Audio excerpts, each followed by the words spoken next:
Les moniteurs bipaient en un rythme lent obstiné. Des tubes serpentaient de mes bras et une infirmière murmurait quelque chose sur une septicémie et des reins défaillants. Je ne pouvais répondre, ni bouger, mais j'entendais. Au-delà du rideau, une télévision diffusait un reportage sur une première neige en Savoie. Quelqu'un chuchota « Pauvre femme, aucun visiteur ». Ils avaient raison. Je pensais qu'en donnant assez, amour, argent, temps, il resterait.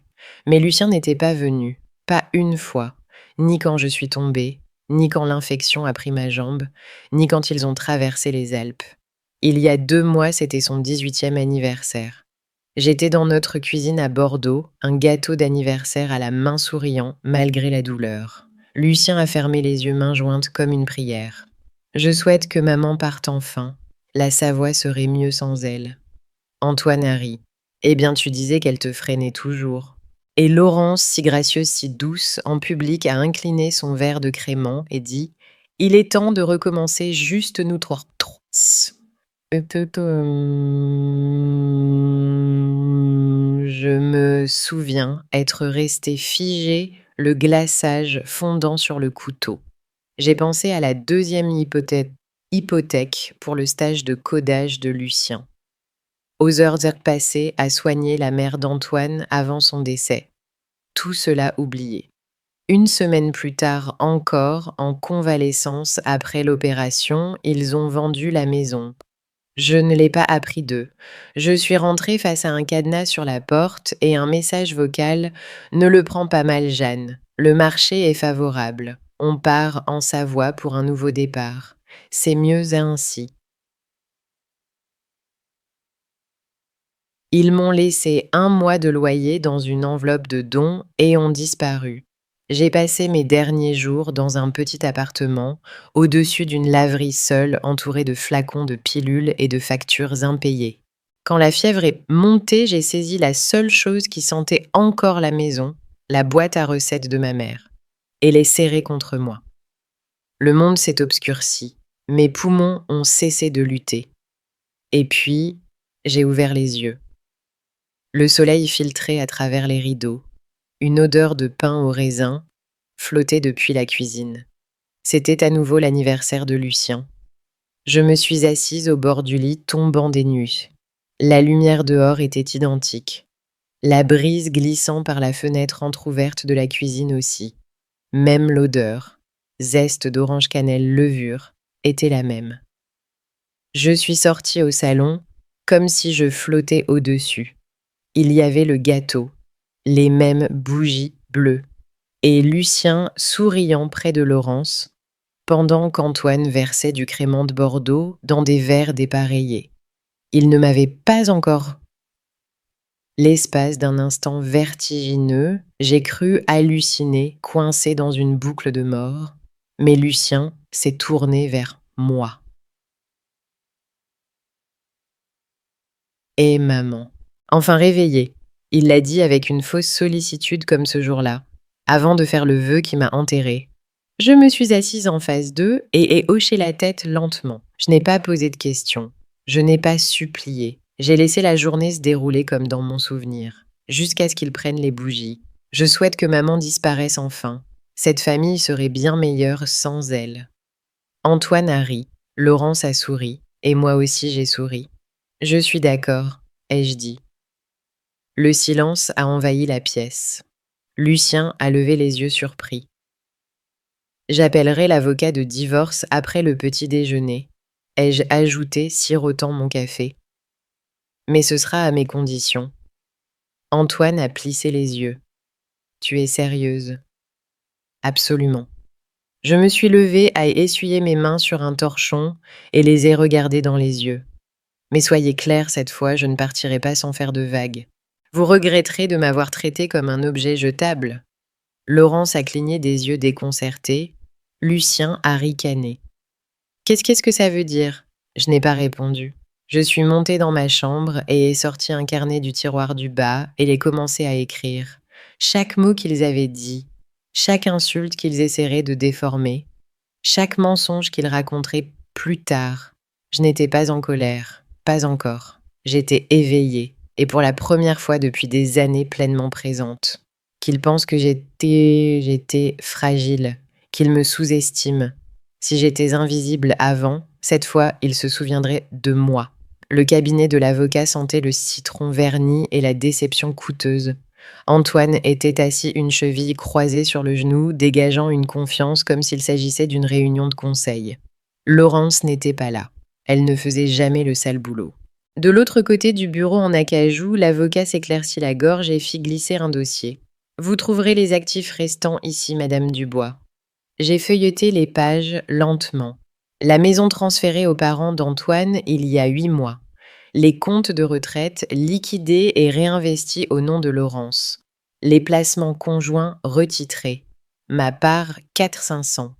Antoine m'observait s'attendant à ce que je pleure ou supplie. Je n'ai rien fait. J'ai souri.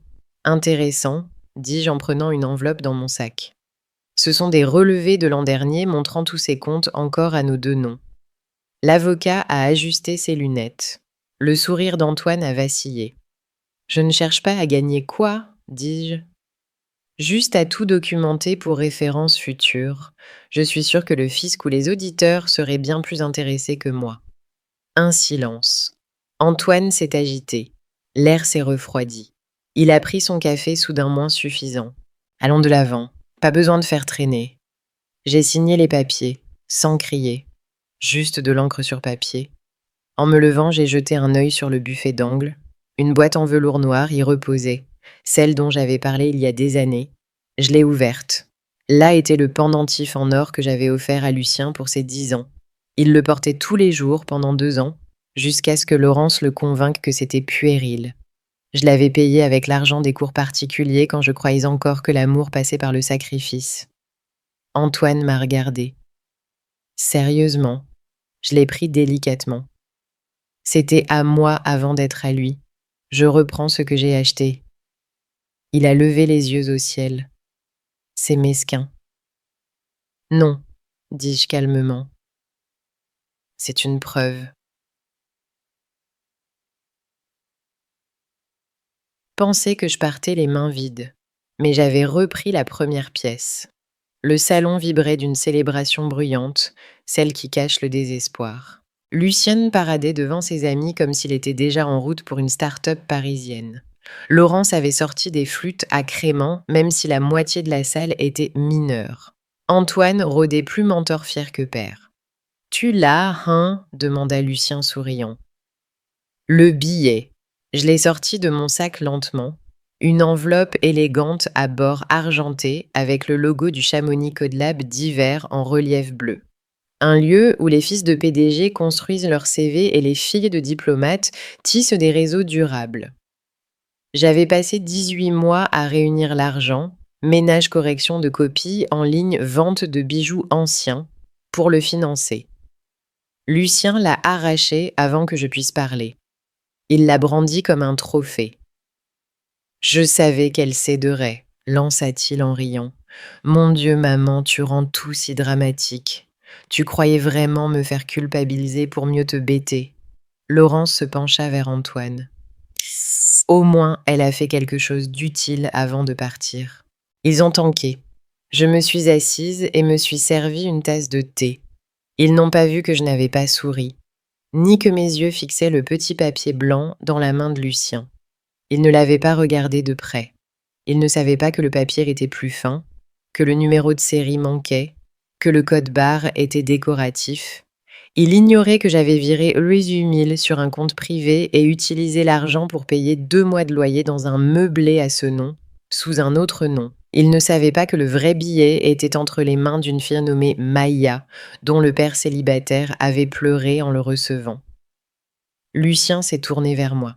« Ne crois pas que ça rachète tout, je ne te respecterai jamais. » J'ai hoché la tête sirotant mon thé. Qu'il rit. La vraie chute n'avait pas commencé. Elle frappa à ma porte vers midi, le mascara coulant sur ses joues, portant un manteau de laine coûteux comme une armure. Laurence ne pleurait jamais. Pas même à la mort de sa mère. Mais ce jour-là, sa voix s'est brisée. « Jeanne, » murmura-t-elle, feignant la chaleur, « il faut qu'on parle. » J'ai ouvert grand, n'ai rien dit et suis retournée à la cuisine. Elle m'a suivie comme une ombre. Lucien est dévasté. On a voulu s'enregistrer pour le stage à Chamonix et ils ont dit que le billet était faux. Sa voix tremblait juste assez calculée pour sembler spontanée. Je sais que tu es fâché. On a dit des choses qu'on n'aurait pas dû, mais s'il te plaît, ce stage, c'est tout pour lui. J'ai pris la farine. Elle restait là, main tremblante.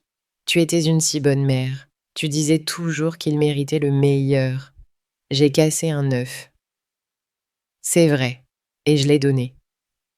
Quand Lucien a échoué à son examen de mathématiques cet automne, c'est moi qui restais éveillée chaque nuit à revoir les fiches, réécrire les notes, expliquer l'algèbre à travers ses larmes. Antoine disait que je le pressurais.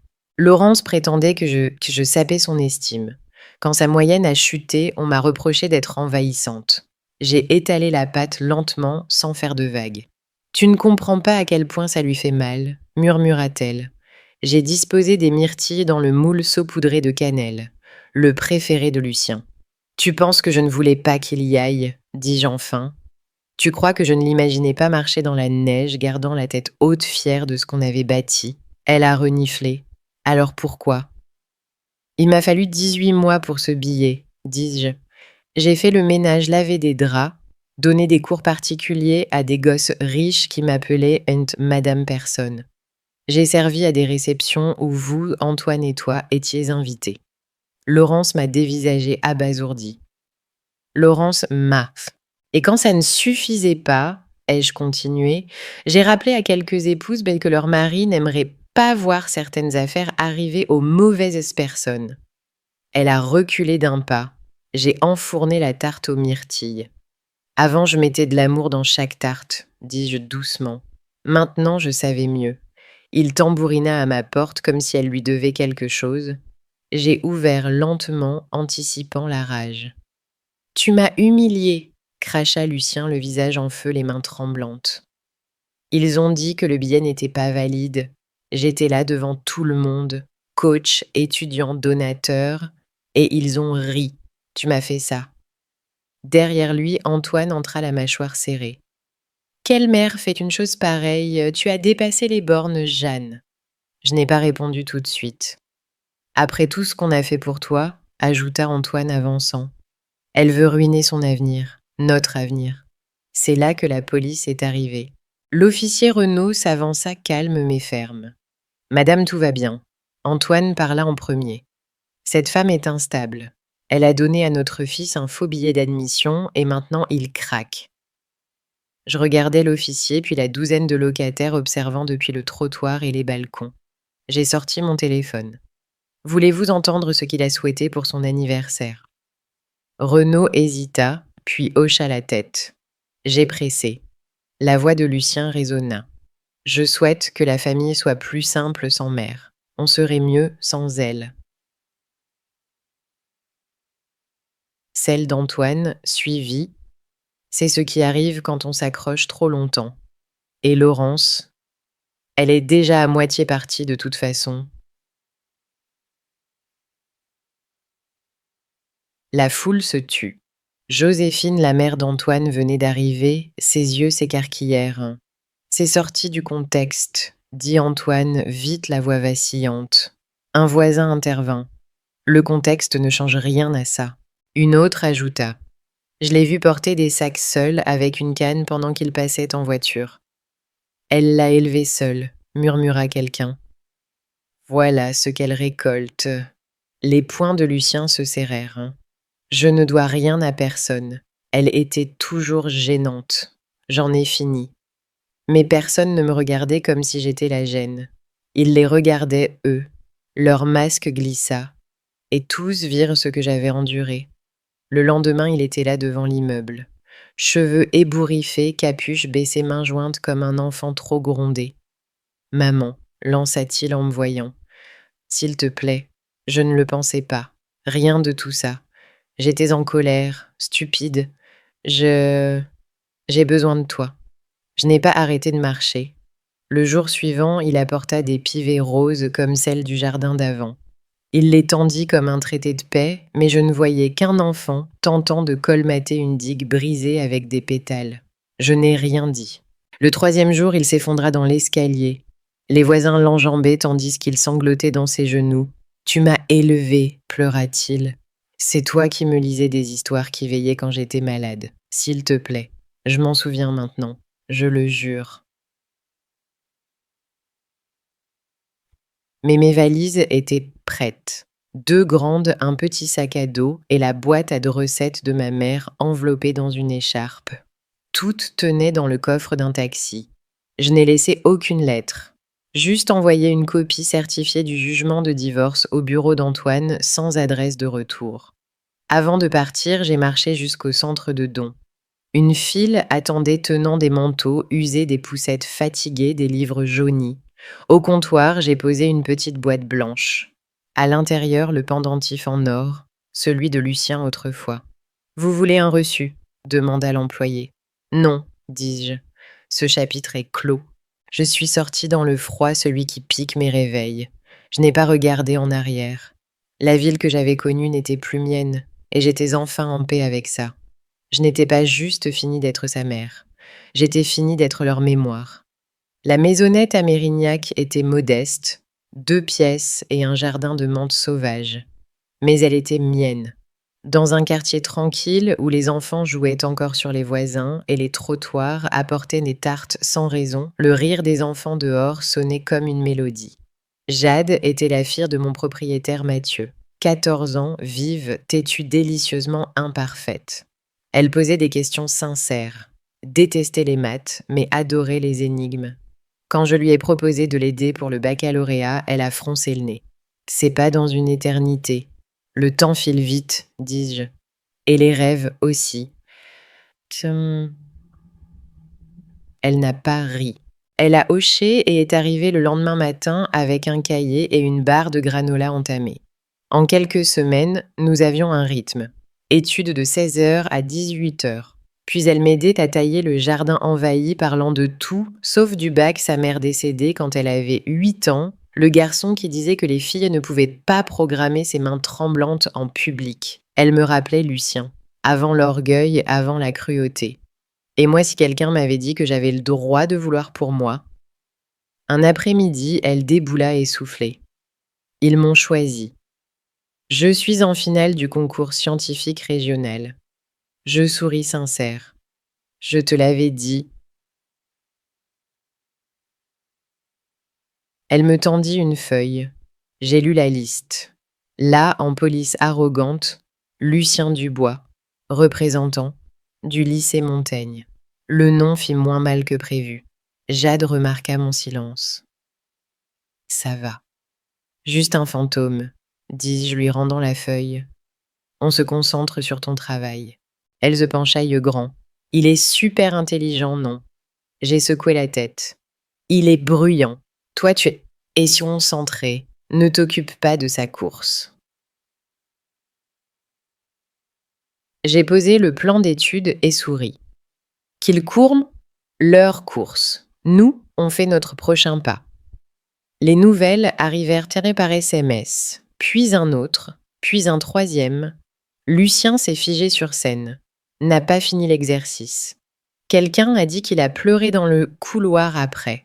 Je lisais en silence pendant que Jade revoyait ses fiches à côté. Elle ne cherchait ni gloire ni validation. Elle passait juste à la question suivante comme n'importe quel soir. J'admirais cette grâce, une assurance que je n'avais jamais vue chez mon propre enfant. Ce soir-là, en lavant la vaisselle, mon téléphone sonna. Le nom à l'écran me glaça. Joséphine Dubois. J'ai laissé sonner 2 fois avant de répondre. Elle n'a pas tergiversé. Jeanne, je sais que tu ne nous dois rien. Je comprends. Mais il ne mange pas. Il ne parle pas à Antoine. Je ne sais pas où est Laurence, probablement cachée. Lucien ne va pas bien. Je n'ai rien dit. Sa voix s'adoucit. Tu savais toujours le calmer. Je me souviens, tu lui chantais quand il faisait des cauchemars. Tu te rappelles? Oui. Chaque mot, chaque vers, chaque berceuse brisée, murmurait à un garçon qui nie aujourd'hui que j'étais sa mère. Je pensais que tu devais savoir, ajouta-t-elle. Je restai muette. Quand l'appel s'arrêta, je m'assis près de la fenêtre, le ciel saupoudré de neige silencieuse. Sur la table, une petite boîte en fer reposait fermée depuis des années. Je l'ai ouverte. À l'intérieur, quelques souvenirs que je n'avais pas lâchés. Un dessin de maternelle, une photo au verger et une carte d'anniversaire bleue, coins usés, à la meilleure maman du monde. Je t'aime plus que le gâteau. Lucien, 7 ans. Mes doigts tremblèrent légèrement en la tenant au-dessus de la bougie. Elle s'enroula vite l'encre noircissant avant de disparaître. Je n'ai pas tressailli, je n'ai pas pleuré. J'ai laissé la flamme la dévorer comme il m'avait consumé.